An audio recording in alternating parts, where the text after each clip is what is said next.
They say silence is golden. But when I discovered my wife in our bed with my best friend, my silence became something else entirely. It became a weapon. While she prepared her apologies and excuses, while she rehearsed the tears she'd used to manipulate me back, I did the one thing she never expected. I said nothing. I didn't yell. I didn't beg. I didn't even ask why. And that silence, that cold, calculated silence, destroyed her more than any confrontation ever could. This is the story of how I turned betrayal into power, and how my refusal to play her game became the revenge she'll never escape. Chapter 1. The discovery that changed everything. My name is Derek Mitchell, and I used to think I had it all figured out. I'm 34 years old, a senior project manager at a tech firm in Austin, Texas. Good job, decent money. A beautiful 3-bedroom house in Westlake Hills with a backyard where my 5-year-old son Jake could run around with our golden retriever. I drove a pretty nice Audi, had a close circle of friends. And yeah, I was married to who I thought was the love of my life. Her name was Rachel Mitchell. She taught 4th grade at a private school in town, had one of those smiles that could light up a room, and when we first met 7 years ago at a mutual friend's barbecue, I knew, or at least I thought I knew, that she was the one. We got married 3 years after that first meeting. It was a perfect day. October wedding. Fall colors everywhere. About 150 people celebrating with us. And standing right next to me as my best man, Marcus Donovan, my boy since college. We pledged the same fraternity at UT Austin, lived together junior year, survived hangovers and heartbreaks and all-nighters cramming for finals. When I got my first real job offer, Marcus helped me move into my apartment. When Rachel and I had Jake, Marcus was the first person outside of family to visit us at the hospital. He was there for Jake's baptism, holding my son like he was his own nephew, grinning in every photo. That's the kind of friendship we had. Or so I thought. See, that's the thing about betrayal. It doesn't announce itself. It doesn't send you a text message saying, "Hey man, heads up, your whole life is about to implode." It just happens. And when it does, it happens in the most ordinary, unexpected moments. It was a Tuesday, middle of September. I'd been in Dallas for 3 days for a client presentation, one of those high-stakes deals where you're basically living in conference rooms and hotel bars, schmoozing executives and pretending the mediocre catering is actual food. We closed the deal Monday afternoon, and instead of staying through Tuesday like planned, I decided to surprise Rachel. I texted my boss, got the okay to work remotely the rest of the week, and caught an early flight back to Austin. Landed at Bergstrom around 11 in the morning. I stopped at Whole Foods on the way home and grabbed her favorite flowers. Those purple hydrangeas she always said reminded her of her grandmother's garden. I was feeling pretty good about myself, you know? Successful business trip. Coming home early to surprise my wife, being the thoughtful husband. I even grabbed a bottle of that overpriced Pinot Grigio she loved. I had this whole afternoon planned in my head. We'd open the wine, maybe order takeout from that Italian place she liked, and just enjoy being together without Jake running around demanding snacks every 5 minutes. He was at preschool until 3, so we had time. I pulled into our driveway at noon. Rachel's white Honda CR-V was there, which wasn't unusual. It was her planning period, and she sometimes came home during lunch to let the dog out or prep dinner. What was unusual was the black F-150 parked on the street, right in front of our house. Marcus's truck. I recognized a UT Longhorn decal on the back window immediately. Now, Marcus stopping by wasn't completely weird on its own. He lived about 20 minutes away in Cedar Park, and he dropped by unannounced before. Maybe he needed to borrow something. Maybe he was in the neighborhood, but something felt off. Maybe it was instinct. Maybe it was some subconscious part of my brain putting together pieces I hadn't consciously noticed yet. But I felt it, this cold little knot forming in my stomach. I walked up the front door with the flowers in one hand and my key in the other.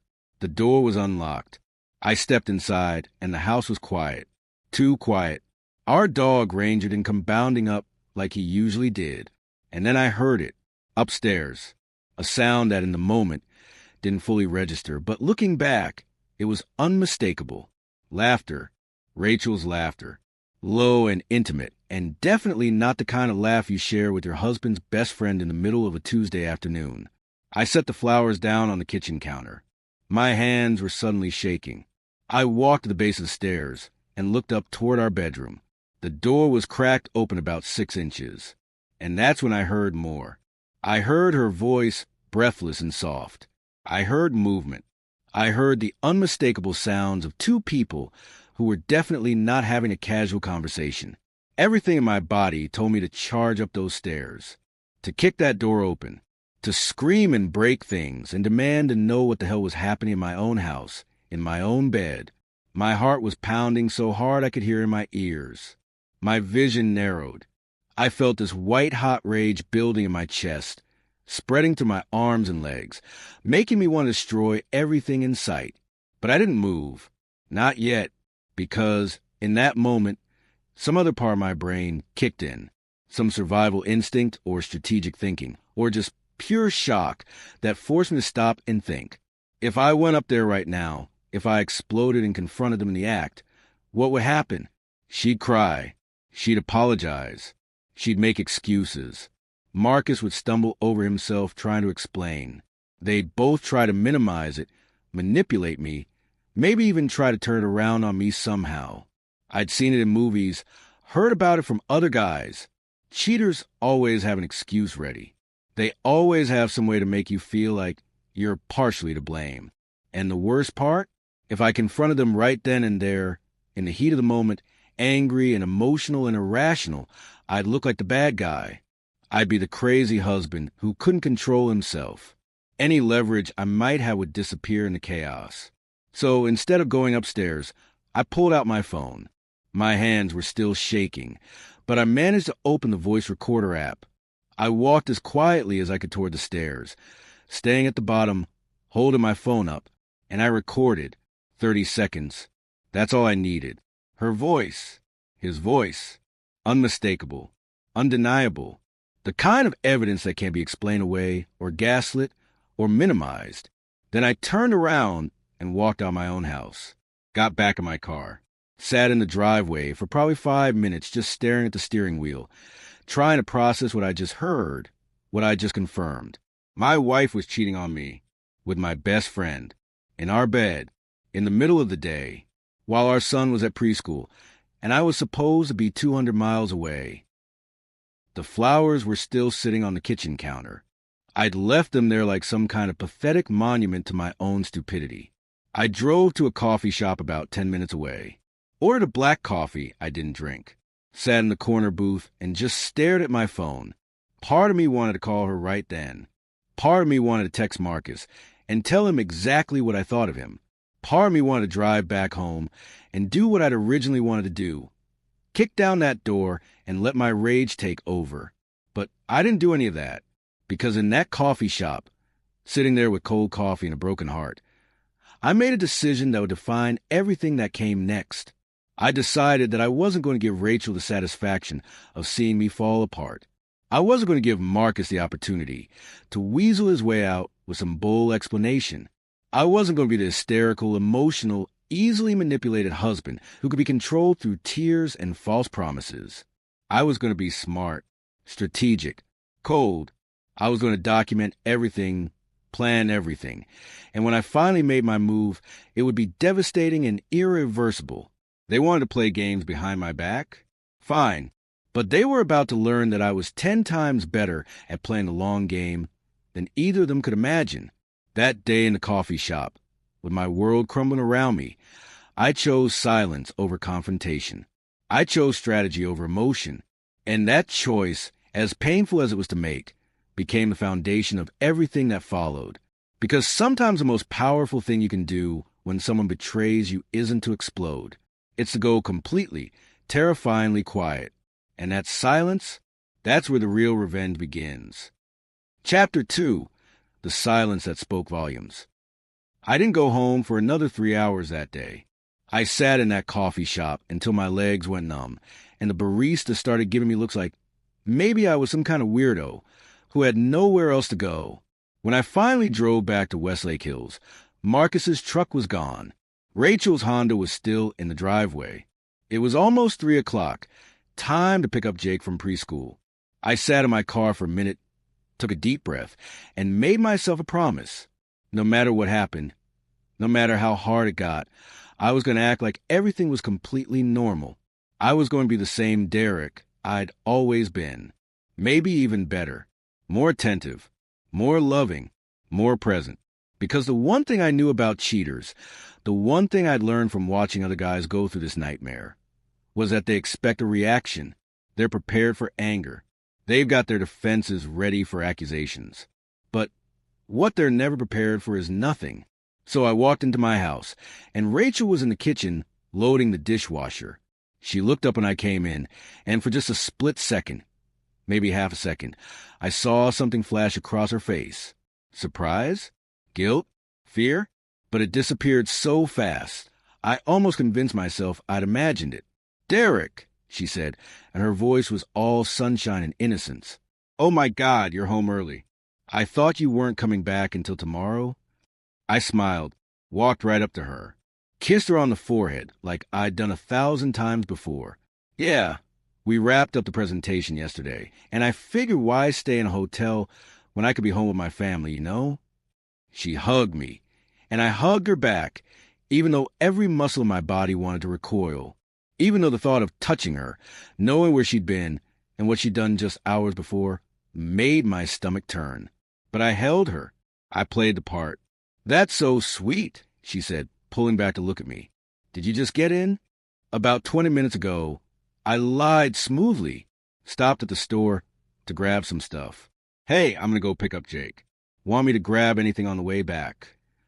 She studied my face for just a second too long, like she was searching for something. But I kept my expression neutral, casual, totally unbothered. "No, I'm good," she finally said. "I'll start dinner." And just like that, we were back to normal, or at least the performance of normal. Over the next 2 weeks, I became an actor. I mean, I'd always been decent at keeping my cool under pressure. You don't survive corporate presentations and high-stakes negotiations without learning to control your reactions. But this was different. This was Oscar-level performance art. I went through every single day acting like nothing had changed. I kissed Rachel goodbye in the mornings. I texted her during the day asking how work was going. I came home and played with Jake, helped with his dinosaur puzzles, read him stories before bed. I asked Rachel about her students, listened to her complain about the new principal, laughed at her jokes during dinner. And yeah, when she initiated intimacy, I didn't pull away. I know some of you listening to this might think that's messed up, and trust me, it felt messed up. But here's the thing. If I'd suddenly stopped being affectionate, stopped responding to her, she would have known something was up. She would have gotten defensive, gone into protection mode, maybe even escalated things with Marcus or started hiding evidence better. So I played along. I performed. And every single time, while she fell asleep next to me thinking everything was fine, I was mentally reviewing my exit strategy. But here's what I started noticing around day 3 or 4. Rachel was acting weird. Not obvious weird. She was still doing all the normal wife stuff, still keeping up her own performance. But there were little things. The way she'd watch me when she thought I wasn't looking. The way she flinched slightly when her phone buzzed and I was in the room. The way she started asking these really specific questions out of nowhere. Like one night, we were watching some Netflix show. I don't even remember what it was. And during a commercial, she just goes, "Hey, so how was your flight back from Dallas? Was it on time?" I looked at her. "Yeah, why?" "Oh, nothing. Just wondering." But her voice had this edge to it, this nervous energy. Another time, she asked, "When you got home Tuesday, did you come straight here or did you stop somewhere?" "Stopped to Whole Foods," I said, which was true. "Grabbed some stuff for the week." "Why?" "No reason. Just curious." But it wasn't curiosity. It was paranoia. She was testing me, trying to figure out if I knew, trying to piece together whether I'd come home earlier than I'd said, whether I'd seen something, whether her world was about to come crashing down. And every time she asked one of these questions, I'd answer calmly, casually, like I didn't have a care in the world. And every time, I could see her anxiety ratchet up another notch. See, here's what most people don't understand about silence. We live in a world where everyone reacts to everything immediately. Someone wrongs you, you blow up their phone. Someone hurts you, you post about it on social media. Someone betrays you, you confront them right away. We're conditioned to believe that immediate reaction equals strength. But that's garbage. Real power, the kind of power that actually changes outcomes, comes from patience, from control, from making calculated moves instead of emotional ones. While Rachel was spiraling, trying to figure out if I knew or didn't know, if she was safe or caught, I was doing actual work. Real, strategic, irreversible work. Every lunch break at the office, I wasn't scrolling through Instagram or chatting with coworkers. I was in my car making phone calls. I contacted 3 different divorce attorneys in Austin before I found the right one. A woman named Jennifer Hartley who had a reputation for being absolutely ruthless in court. We had our first consultation over Zoom during my lunch meeting. I laid everything out for her. The affair, the recording I had, the fact that Marcus was married too, the fact that we had a son. Jennifer was all business. "Do you have any other evidence besides the audio?" she asked. "Not yet," I said, "but I'm working on it." "Get more," she told me. Screenshots of texts if you can access her phone. Credit card statements showing unusual purchases or hotel stays. Anything that establishes a pattern. Texas is a no-fault divorce state, so adultery won't necessarily affect the divorce itself, but absolutely matters for custody and asset division. The more proof you have of her betrayal and poor judgment, the better your position. So that became my mission. Every time Rachel took a shower, I'd check her phone. She didn't have a passcode. We'd always been open like that, which now seemed laughably naive. So I'd scroll through her texts with Marcus. And man, they were brutal to read. Stuff about how I was clueless, how I was always working, how she deserved to feel wanted. Screenshots saved to a hidden folder on my phone. Every single one. I pulled our credit card statements going back 6 months. Found charges of hotels in Round Rock and Georgetown. Places she claimed she was shopping or meeting her sister Amy. Except I called Amy one day and casually mentioned, "Hey, Rachel said you two went to that outlet mall in Round Rock a few weeks back. Did she find anything good?" Amy had no idea what I was talking about. More evidence saved. I went to our bank and made sure my name was on every account. Started transferring money. Not huge amounts that would trigger alerts, but enough to make sure I had access to liquid cash if things went south fast. I made copies of every important document we had. Titles to the cars, the deed to the house, Jake's birth certificate, our tax returns. Everything went into a folder I kept locked in my desk drawer at work. And through all of this, all of these calculated, methodical preparations, I came home every night and smiled at my wife, complimented her cooking, helped Jake with his homework, acted like life was absolutely perfect. By the end of week 2, Rachel was a nervous wreck. She started drinking more. A glass of wine with dinner turned into 2, then 3. She'd get jumpy when I walked into her room. She'd check her phone constantly, then hide it when she saw me looking. One night, I caught her staring at me from across the living room with this look on her face, like she was trying to solve an impossible equation. "You okay?" I asked. "Yeah," she said quickly. Too quickly. "Yeah, just tired. Long day with the kids." But she wasn't tired. She was terrified. Because silence, real silence, is the most unsettling response a guilty person can receive. It's like psychological warfare. Every day I didn't confront her. Every day I acted normal and loving and completely unbothered. Was another day she had to wonder. Did he know? Was he playing me? Was he planning something? The not knowing was eating her alive. And honestly, that was exactly what I wanted. Because here's what I learned during those 2 weeks of strategic silence.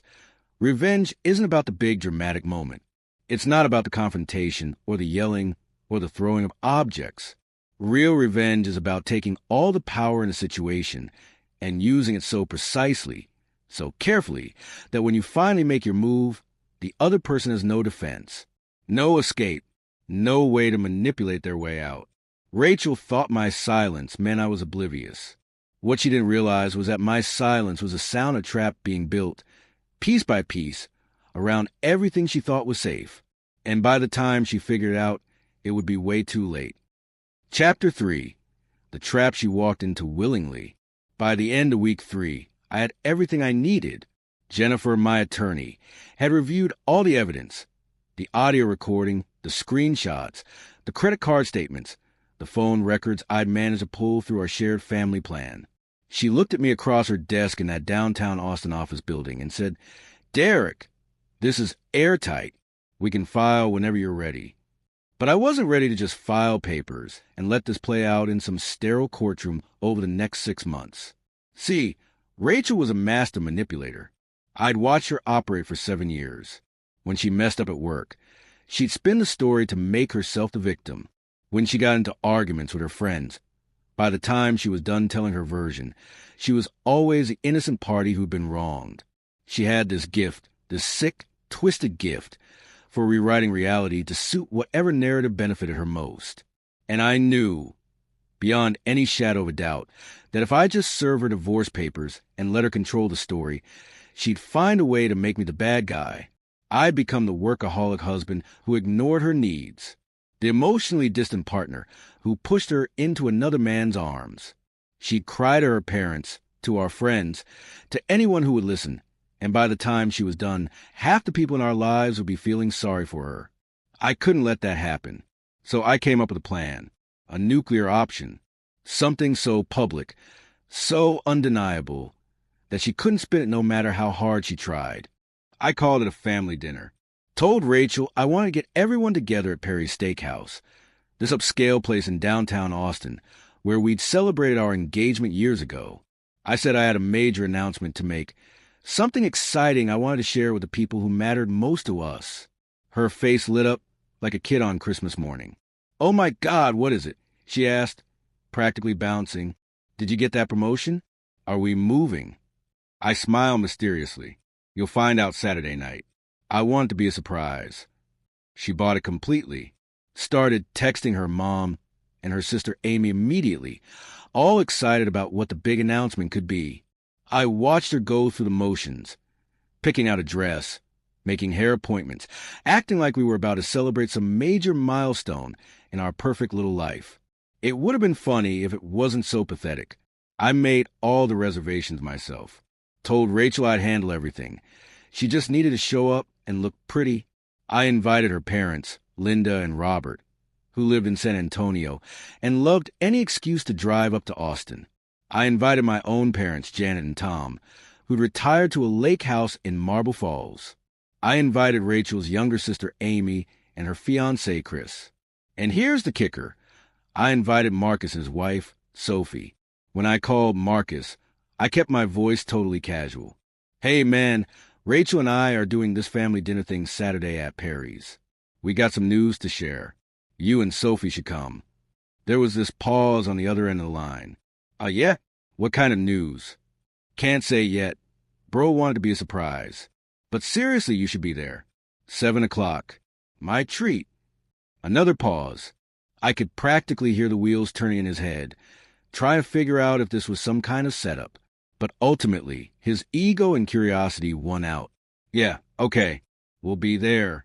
Sophie, Marcus's wife, was a sweetheart. Taught yoga at a studio in Cedar Park. We had them over for dinner a dozen times. She had no clue what her husband had been doing behind her back, same as I'd been in the dark. And as messed up as it sounds, I felt bad for what was about to happen to her. But she deserved to know the truth just as much as I deserved to expose it. Saturday came. Rachel spent the entire day getting ready, like this was the most important event of the year. She wore this navy blue dress she knew I loved, did her hair in those loose curls that took her forever, put on the diamond earrings I'd given her for our 5th anniversary. She looked beautiful, and it made me sick.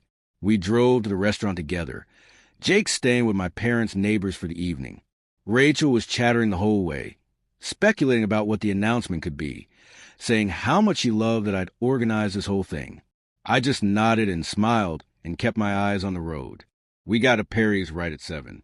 The private dining room I'd reserved was in the back, one of those spaces with big wooden tables and dim lighting, and just enough privacy that you could have an intimate gathering without the whole restaurant hearing your business. Everyone was already there when we arrived. Both sets of parents, Amy and Chris, Marcus and Sophie. They'd ordered drinks and appetizers. Everyone laughing and talking, totally oblivious to what was about to go down. Rachel hugged everyone, playing the perfect daughter and sister and friend. I shook hands, made small talk, ordered a whiskey neat that I had no intention of drinking. I needed to stay sharp for this. We ordered dinner, steaks and seafood and sides that probably cost more than most people's weekly grocery bills. The conversation flowed easy. My dad told some story about fishing at the lake. Linda asked Rachel about her students. Sophie mentioned a new yoga class she was teaching. Marcus sat there looking uncomfortable, barely making eye contact with me. But everyone else was too wrapped up in their own conversations to notice. Right around the time the main courses arrived, Rachel's mom looked at me with this expectant smile. "So, Derek, you've been keeping us in suspense all night. What's this big announcement?" The table went quiet. Everyone turned to look at me. Rachel reached over and squeezed my hand, her eyes sparkling with anticipation. She probably thought I was about to announce a promotion, or that we were trying for another baby, or maybe even that we'd bought a vacation property somewhere. Some wholesome, picture-perfect family milestone. I stood up slowly, cleared my throat. "First, I want to thank you all for coming tonight. Family is everything to me. The people in this room, you're the ones I trust most in this world. The ones who've been there through thick and thin. The ones who deserve to know the truth about what's been going on." I saw Rachel's smile falter just a little, saw Marcus shift in his seat. But everyone else just looked curious, maybe a little confused. I pulled my phone out of my pocket. "So here's the thing. About 3 weeks ago, I came home early from a business trip. I was planning to surprise Rachel with flowers. You know, do the whole romantic husband thing." I paused, looked directly at Rachel. Her face had gone pale, but I ended up being the one who got surprised. "Derek," she started, but I held up my hand. "I'm not done." My voice was calm, cold, totally in control. I recorded something that day, just a few seconds of audio, and I think everyone here deserves to hear it. I tapped my phone screen. The audio file I'd saved, the one I'd listened to probably 100 times over the past 3 weeks, started playing through the speaker. 5 seconds. That's all it was. But it was enough. Crystal clear. Rachel's voice unmistakable, breathy, and intimate, saying Marcus's name in a way that left absolutely zero room for interpretation. The silence that followed was deafening. Rachel's face crumbled. "Oh my God! Derek, please." Sophie dropped her fork. It clattered against her plate, the sound echoing in the dead quiet of the room. She turned to look at Marcus, and I watched her expression cycle through confusion, then understanding, then absolute devastation. My mother gasped. Rachel's dad stood up, his face turning red. "What the hell is this?" "It's exactly what it sounds like," I said evenly. "Rachel's been having an affair with Marcus. In our home. In our bed. While Jake's at school. For who knows how long." All hell broke loose. Rachel started crying, these huge, dramatic sobs that probably would have worked on me for weeks ago, but now just sounded fake and manipulative. Sophie stood up so fast her chair fell backward, and she just stared at Marcus with this look of pure betrayal. Marcus, the guy who'd stood up at my wedding and given a speech about brotherhood and loyalty, couldn't even look at anyone. He just sat there like a coward, staring at his plate. Rachel's mom was yelling, demanding to know if this was true. My dad was asking if I was sure, if there wasn't some mistake. Amy looked like she might throw up. And me? I just stood there watching it all unfold. Watching Rachel's carefully constructed image shatter in real time. Watching Marcus's marriage implode. Watching both sets of parents realize their kids weren't who they thought they were. "I'm done here," I said calmly. I pulled out my wallet, dropped $500 bills on the table. More than enough to cover everyone's meals. "Dinner's on me. Rachel, you'll be hearing from my attorney. Marcus, Sophie deserves better than you. Everyone else, I'm sorry you had to find out this way, but you needed to know the truth." And then I walked out, just turned and left while chaos erupted behind me. I could hear Rachel screaming my name, hear Sophie crying, hear chairs scraping and voices overlapping in anger and confusion. But I didn't look back. I got in my car, drove home, and sat in my driveway for 20 minutes just processing what I'd done. My hands were shaking, but not from regret, from relief, from the satisfaction of knowing that Rachel could never, ever spin the story in her favor. I'd expose her truth in front of the people whose opinions mattered most to her, in front of witnesses who'd heard the evidence with their own ears. She couldn't claim I was lying. She couldn't say I was exaggerating or misunderstanding. She couldn't play the victim or paint me as the bad guy who drove her to it, because everyone in that room had heard exactly what happened.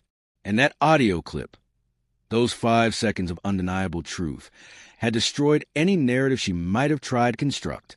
See, here's what I learned from that dinner. Public exposure isn't about cruelty. It's about accountability.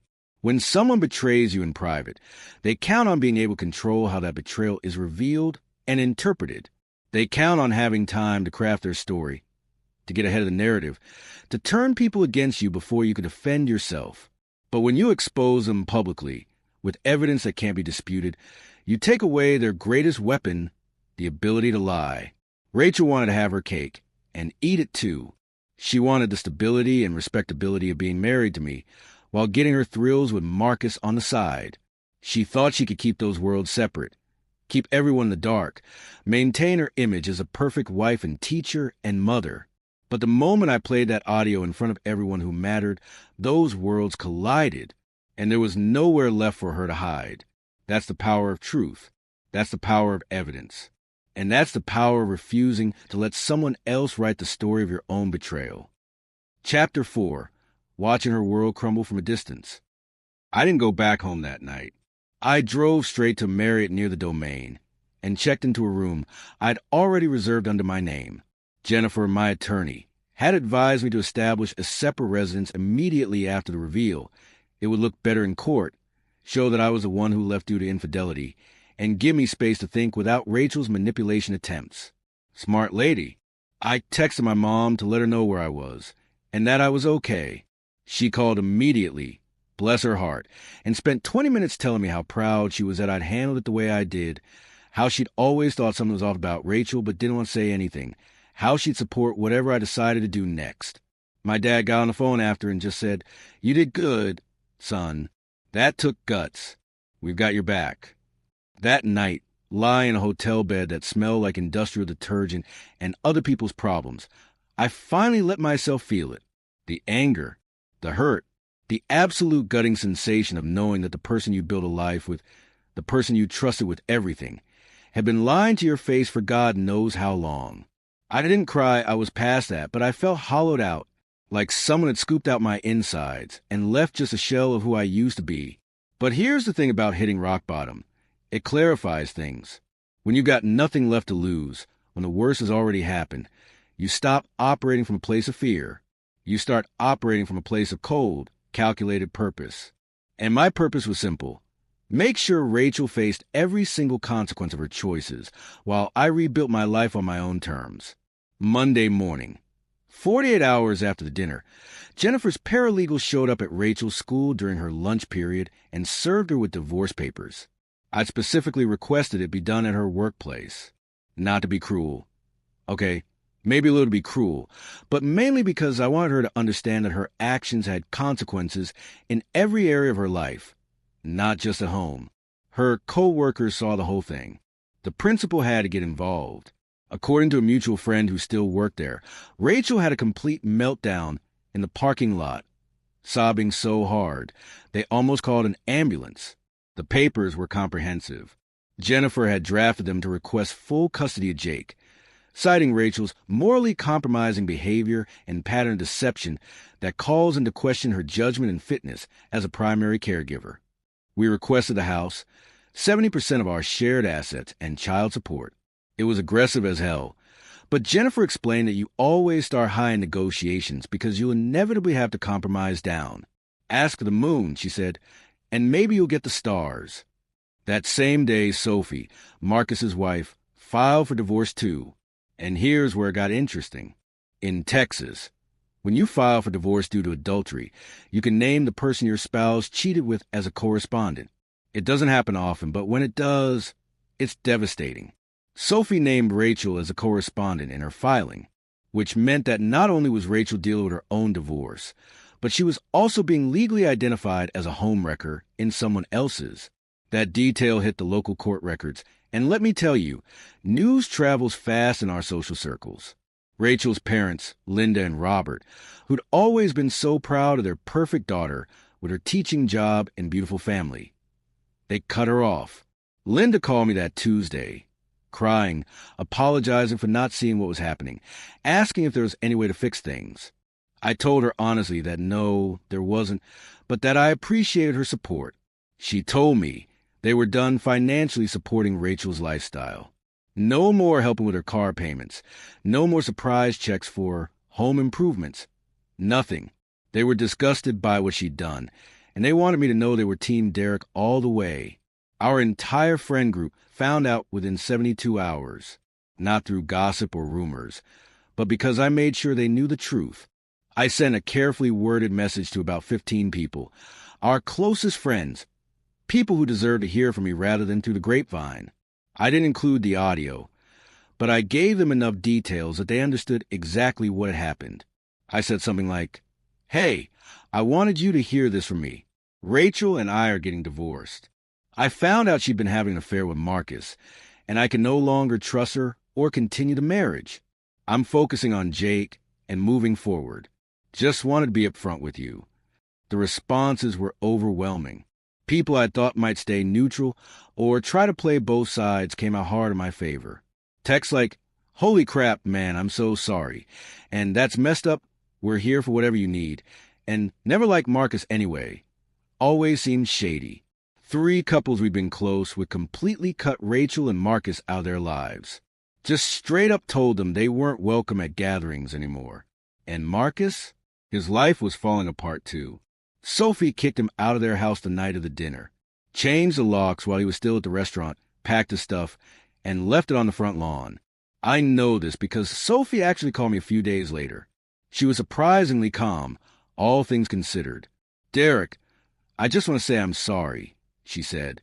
"I had no idea. None. And I'm horrified that my husband did this to you and Jake." "Sophie, you have nothing to apologize for," I told her. "We're both victims here." "I'm taking him for everything," she said, and I could hear the steel in her voice. "My attorney says we have a strong case. I'm not letting him walk away like this didn't happen." "Good," I said. "He doesn't deserve mercy." Meanwhile, Rachel was losing her mind trying to reach me. The text started Saturday night and didn't stop.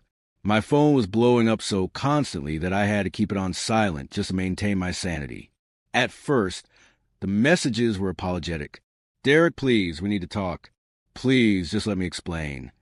I made a terrible mistake. I'm so sorry. Please come home. I love you. I've always loved you. This doesn't have to end our marriage." Then they shifted to bargaining. "I'll do anything. Counseling, therapy, whatever you want. Just please don't do this. Think about Jake. He needs both his parents. Don't break up our family over this." It meant nothing. Marcus meant nothing. You're the one I want to be with. When I didn't respond to any of those, the messages got angry. "You're really going to throw away 7 years over one mistake? This is so typical of you. You're cold, and you never forgave anyone for anything. You're doing this to humiliate me. You're enjoying this." Then they'd cycle back to desperate. "I can't sleep. I can't eat. I'm falling apart without you. Please just talk to me for 5 minutes. 5 minutes. That's all I'm asking. I'm outside the hotel. I know you're in there. Please come down." That last one freaked me out a little, not gonna lie, but hotel security was solid, and after I explained the situation, they made sure Rachel wasn't allowed in the building. She sat in the parking lot for 2 hours before finally leaving. The 3 a.m. texts were the worst, though, or maybe the most revealing. That's when the typos and the raw desperation really came through. "I can't believe you hate me this much. Everyone thinks I'm a terrible person now because of what you did. You planned this. You plan to humiliate me in front of everyone. I'm losing everything, Derek. Everything. Are you happy now? I gave you the best years of my life, and this is how you repay me. Hundreds of texts. Literally hundreds. I didn't read most of them in real time. I'd skim them once a day just to make sure there wasn't anything that needed to be forwarded to Jennifer for legal purposes. But I never responded. Not once. Because that was the whole point. My silence was a punishment. My unavailability was a consequence she couldn't escape. Jennifer had set up a communication platform called AppClose. It's a service designed for high-conflict divorces where all communication goes through a monitored system. I told Rachel through my attorney that any further contact had to go through AppClose or it would be considered harassment. She hated it. On AppClose, she couldn't love bomb me or manipulate me or send those 3 a.m. emotional breakdowns. She had to be civil and stick to facts about Jake's schedule or financial matters. And every message was logged and could be used in court if needed. Rachel tried to show up at my office twice. My assistant, Brenda, who I briefed on the situation, turned her away both times. The second time, Rachel made enough of a scene that building security had to escort her out. I watched from my office window as she stood on the sidewalk, crying and yelling into her phone, probably calling me, leaving another voicemail I'd never listened to. She tried going through mutual friends, called my buddy Tyler at least 5 times asking him to convince me to talk to her. Tyler, to his credit, shut that down immediately. Rachel, I'm not getting in the middle of this. Derek's my friend, and for what I understand, you really screwed up. You need to deal with the consequences. She even tried reaching out to my parents. My mom answered once, listened for about 30 seconds, then said, Rachel, you broke my son's heart. You betrayed his trust and embarrassed him in front of his family. I have nothing to say to you. And hung up. I'd never been more proud of my mom than in that moment. Here's what I realized during those first few weeks of complete no contact. Manipulative people can't function without access to their victims. They need to be able to explain themselves, to justify their actions, to convince you that things aren't as bad as they seem. They need control of the narrative. And when you deny them that access, when you become completely unavailable, it breaks them. Because suddenly they can't use their words or their tears or their charm to weasel out of consequences.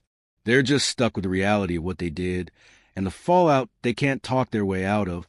Rachel was used to being able to smooth things over with me. For 7 years, whenever we had an argument or she did something that bothered me, she'd cry or apologize or do something sweet, and I'd forgive her. I'd let it go. I'd move on. She'd train me to accept her manipulations as normal relationship dynamics. But this time, there was no moving on, no forgiveness, no access, just cold, hard distance and legal proceedings she couldn't charm her way out of.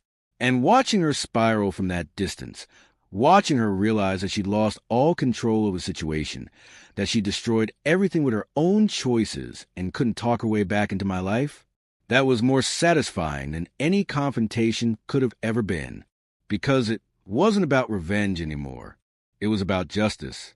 It was about natural consequences, finally catching up to someone who'd spent years dodging them. The silence I'd chosen 3 weeks earlier at the coffee shop, that strategic, calculated silence, had become the most powerful weapon in my arsenal. And with every ignored text, every refused meeting, every interaction filtered through attorneys, I was proving something important. You can't manipulate someone who refuses to engage. You can't control someone who's already walked away. Rachel was learning that lesson the hard way, and honestly, she'd earned every bit of the education. Chapter 5, the ultimate victory, was moving on. 6 months. That's how long it took for the dust to settle, for the legal system to process what Rachel had done, and for my life to transform into something I barely recognized, but in the best possible way. The divorce was finalized on a cold February morning. Jennifer and I sat in a conference room at the Travis County Courthouse while the judge reviewed our settlement agreement. Rachel wasn't even there. She'd given up fighting after 3 months of bleeding money on legal fees and realizing she had zero leverage. The final terms were better than I'd even hoped for. Full primary custody of Jake, with Rachel getting supervised visitation every other weekend. The house in Westlake Hills, the one we bought together, the one where I discovered her betrayal, was mine. 70% of our shared assets, including her retirement account from the school district. She kept her car and her personal belongings. That was basically it. Jennifer shook my hand as we left the courthouse. You played this perfectly, Derek. I've been practicing family law for 15 years, and I've rarely seen someone maintain that level of composure and strategic thinking through a process that's emotionally devastating. You should be proud. And I was proud, not of the divorce itself. That wasn't something to celebrate, but of how I'd handled it. I hadn't lost my cool, hadn't made impulsive decisions, hadn't let Rachel manipulate me into a position of weakness. I'd stayed silent, stayed strategic, and came out the other side with my dignity intact and my future secured. Jake adjusted better than I'd expected. Kids are resilient like that. He asked questions, of course. Why doesn't Mommy live with us anymore? And how come I only see Mommy some weekends? And I answered them as honestly as I could without trashing Rachel. Because here's the thing, she was still his mom. And as much as I hated what she'd done to me, to us, I wasn't going to poison my son against his own mother. That's not the kind of dad I wanted to be. I told him, sometimes grown-ups make choices that mean they can't live together anymore. But Mommy and Daddy both love you very, very much, and that will never change.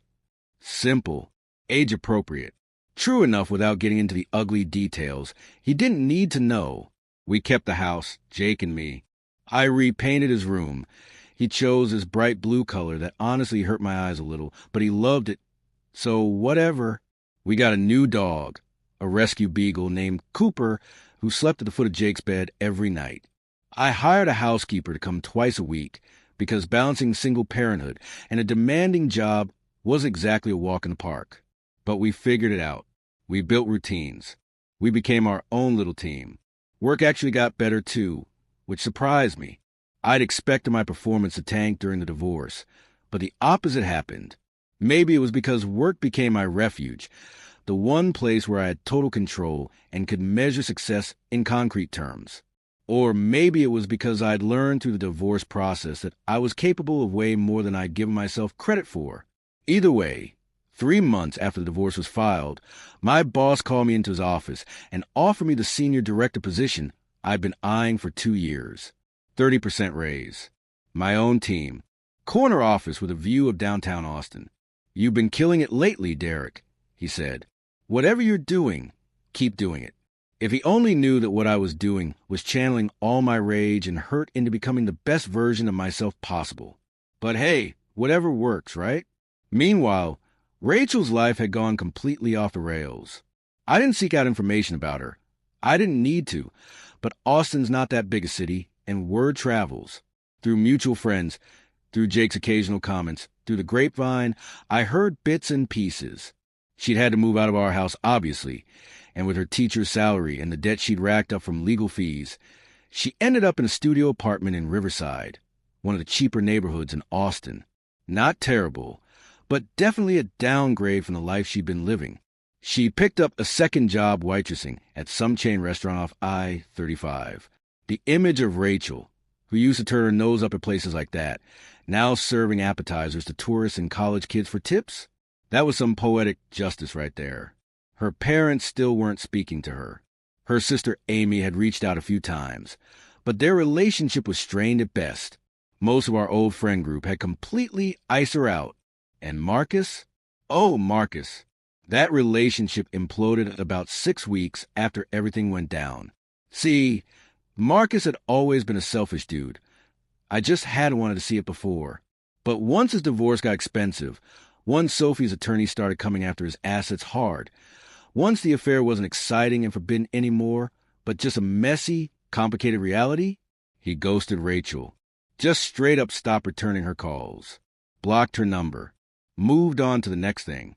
I heard through Tyler that Rachel had shown up at Marcus's new apartment one night, drunk and crying, begging him to talk to her. His new girlfriend, yeah, he'd already moved on, called the cops. Rachel got escorted off the property. Rock bottom looked different for everyone, but for Rachel, it apparently looked like that. I didn't feel bad for her. Not even a little bit. She'd made her choices. She'd rolled the dice on our marriage, bet all on some fantasy with Marcus, and lost everything. That wasn't my problem anymore. The moment I realized I'd truly moved on happened on a random Saturday in March. I was at Mozart's Coffee Roasters on Lake Austin, this spot with a gorgeous view of the water, where I'd started going on weekend mornings when Jake was at Rachel's. I was reading the paper, drinking an Americano, just enjoying the peace and quiet. And that's when I saw her walk in. Rachel looked rough. Not like falling apart rough, but tired, worn out. She was wearing yoga pants and an oversized UT hoodie. Her hair in a messy ponytail, no makeup. She didn't see me right away. She was too focused on ordering her coffee, probably calculating in her head whether she could afford the $5 latte or needed a stick with regular drip. I could have left. Should have, probably, but I didn't. I just sat there, watching her from across the cafe, feeling absolutely nothing. No anger, no hurt, no lingering affection or nostalgia. Nothing. She was just a stranger who used to be important to me. That's it. And then she saw me. Our eyes met across the room, and I watched her face go through this whole range of emotions: surprise, anxiety, something that might have been hope. She started walking toward my table, and I could see her rehearsing what she was going to say, probably some version of the apology she'd texted me 1,000 times. But before she got there, someone else walked up to my table. A woman I'd been seeing for about a month. Her name was Lauren. She worked in marketing at a different company, had moved to Austin from Denver a year ago, loved hiking and live music, and had zero drama in her life. We'd met at a networking event, hit it off over drinks, and had been taking things slow. Nothing serious yet, but it was easy and comfortable and genuine in a way my relationship with Rachel never had been. Sorry. Line was crazy long, Lauren said, setting down her coffee and sliding into the chair across from me. She was smiling, completely oblivious to Rachel frozen 3 tables away. Did you order? I smiled back at her, a real smile, not the performance smile I'd given Rachel for all those weeks. Yeah, I'm good. How's the chai? Amazing. You want to try it? We were just talking, just laughing about something stupid, completely immersed in our own conversation. And out of the corner of my eye, I saw Rachel, just standing there, watching me be happy with someone else, watching me laugh and be present and be the version of myself I'd never quite been with her, because I'd always been walking on eggshells, always managing her moods, always playing the role of the husband she needed me to be instead of just being myself. The look on Rachel's face in that moment, I'll remember it forever. It wasn't anger or jealousy exactly. It was realization, the dawning understanding that I'd moved on, completely, that I wasn't destroyed or broken or waiting for her to fix things, that I'd built a whole new life without her in it, and I was genuinely, authentically happy. She turned around and walked out of the cafe without getting her coffee. And I just kept talking to Lauren about our plans for the rest of the day, about the concert we were going to see that night, about nothing and everything, because Rachel wasn't part of my story anymore. She was just a chapter I closed and moved past. Later that night, Lauren and I were at Stubbs' barbecue watching a band play, and she asked me something that caught me off guard. You seem really at peace with yourself. Like, centered. I don't know how else to describe it. Is that just how you are? I thought about that for a second. 6 months ago, I'd been a guy who discovered his wife cheating, who'd had his entire world shattered. But I'd made a choice in that moment, a choice to handle it with strategy instead of emotion, with silence instead of confrontation, with forward momentum instead of wallowing. I went through something pretty rough recently. I told her, and I learned that you can either let the bad stuff define you, or you can use it to become someone stronger. I chose the second option. She squeezed my hand. Well, whoever you were before, this version is pretty great. And that's when it hit me. The ultimate victory wasn't the divorce settlement or the custody arrangement or watching Rachel's life fall apart. The ultimate victory was this: sitting at a concert with someone who made me laugh, feeling genuinely excited about my future, being present in my own life instead of performing in someone else's drama. The ultimate victory was moving on so completely that the betrayal became just a thing that happened to me once, not the defining event of my existence. See, here's what I learned through all of this. Confrontation feels satisfying in the moment. You get to yell, to release all that pent-up rage, to make the other person feel as bad as you feel. But it's temporary. It doesn't actually change anything or help you heal. If anything, it keeps you tied to the person who hurt you because you're still emotionally invested in making them understand, making them hurt, making them pay. Silence, though. Strategic silence combined with decisive action, that's permanent. It severs the connection. It takes away their power to manipulate or explain or weasel back into your life. It forces them to sit with the consequences of their choices while you move on with yours. And when you combine that silence with actually building a better life, new relationships, new achievements, new happiness, that's when you truly win. Rachel threw away everything for a fantasy with Marcus. A marriage, a family, financial stability, her reputation, the respect of everyone who mattered. And what did she get in return? A few months of affair excitement before Marcus bailed, leaving her alone and struggling and facing the reality of her choices every single day. Meanwhile, I got my son, my house, my career advancement, and my peace of mind.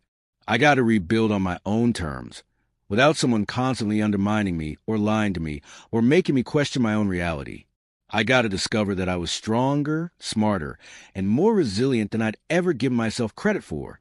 That night at Mozart's, when Rachel saw me happy with Lauren, she finally understood what I'd known for months. Her betrayal didn't break me. It freed me.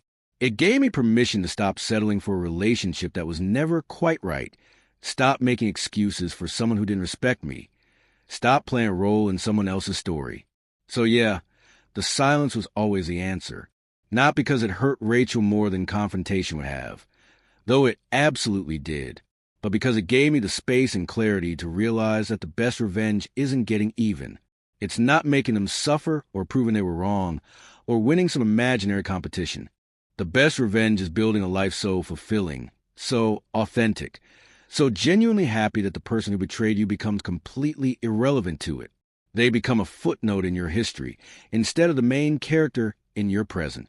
And when they see you thriving without them, when they realize that you don't need their apologies or explanations or presence, that's when they truly understand what they lost.